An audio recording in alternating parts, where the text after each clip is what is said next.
Welcome to Pipoca on Point with your host, Pipoca. The ability to read saved my life. Oprah Winfrey said that quote and it sent chills down my spine. It really resonated with me. And I started to remember one of the toughest times in my life, 2020, like many of us had. I found sanctuary in prayer, talks with very close friends, comedy, and books. Sometimes I'd be going through something and I can't speak to anyone about it. Either I felt embarrassed that I wasn't strong enough to handle it on my own, or due to confidentiality reasons, I wasn't able to seek advice from anyone. Over the years, books saved me. Today, I'm going to talk to you about a book written by Evie Pampouras, and it's called Becoming Bulletproof. I have to tell you, I enjoyed reading it so much that after a few chapters, I decided to buy the audiobook too. So I'd listen to her narrate it as I read, made my notes and highlights. It was very therapeutic. The reason I made notes and highlights was because I had to keep going back to it. I knew that I had to, basically, because the advice was so good. And sometimes when I'm under so much pressure, I can't think straight. And what do? I go back to my books for advice. My books are always there for me. As nerdy as that sounds, it's true. I'm going to share some of the best lessons I learned. And to this day, as I said, I still go back and seek advice from that book if I'm feeling lost or overwhelmed by a situation. Watch the company you keep.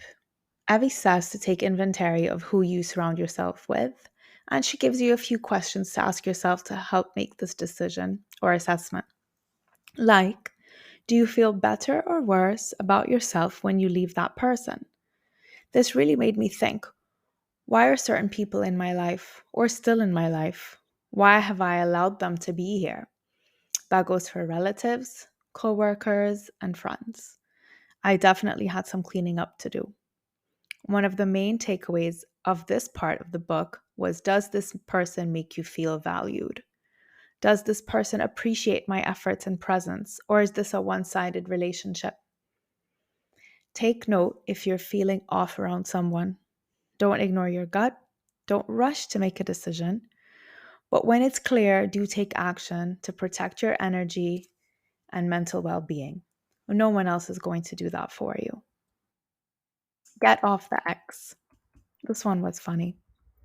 Basically, people try to bait you into a pointless argument or has insulted you. It's actually okay to leave.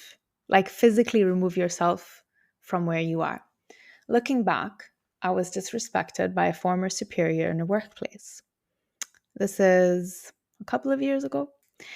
I didn't physically leave. I actually stood there and explained myself calmly.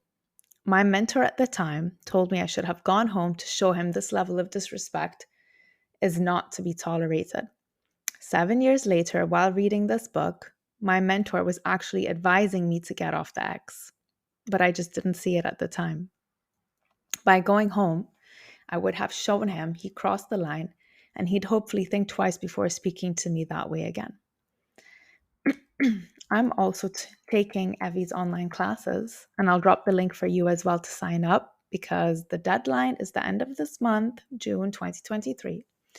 But she also said you have to show people your boundaries. You don't tell them. Walking away would serve me in so many ways. I'd preserve my self-respect. I'd physically get away from a negative space and person, which at the time I didn't really use to practice. Perhaps I was too young or naive, or I was just maybe scared of even losing my job if I left. But I'd be showing him that you better watch who you're talking to without having to actually be rude or say anything. I wouldn't need to stoop to his level or cuss or react with emotions. Be available to respond when you need to. We are bombarded with instant messages, phone notifications, emails, in addition to real people in the world. Manage your time and manage your efforts. You don't actually need to respond to everything immediately, do you? Evie asks a few questions in this chapter to help you figure out if you need to respond. It's a good assessment, and when I put it to practice, I started to realize how others are slaves to their phones and people around them. Think about it. If you go out for lunch or dinner with friends, how many people actually sit on their phone most of the time? It's really annoying. And I actually started implementing a rule in my life. I don't go on my phone when I'm around people, especially for a nice social event. I want to enjoy their presence. Again, I've assessed that these people value me and they deserve my time and full attention, and vice versa. If I see them on their phone, I'll say, please, when you're with me, let's just be in this moment together and share this experience rather than being on our phones. And if I have to urgently be on my phone, I would apologize, give them a quick explanation, and quickly get off my phone. The problem versus solution mindset. One of my favorite musical artists said, live in the solution. Again, you have to teach your mind to focus on resolving the issue rather than dwelling on it. Don't get me wrong.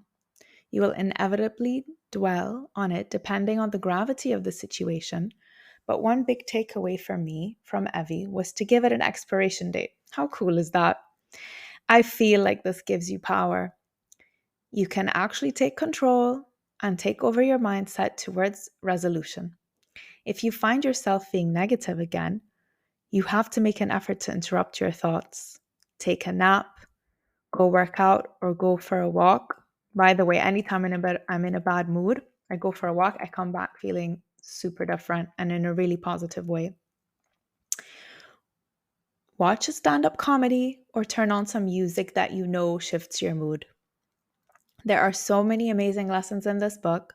I've only named a very few of them, but trust me, once you get this book, it's going to be like a guideline on how to live your life happily and at peace. I really encourage you to read it. I'd also advise on having a physical copy so you can go back and refer to that specific topic easily and make your notes on the side like I did. I advised one of my friends to get it when she was going through a really hard time. And a few months later, she told me it was fucking amazing, to the point she got all her friends to get a copy too. I was like, wow, this is really cool.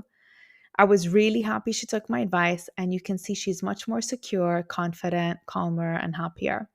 This book brings you peace, and that's priceless.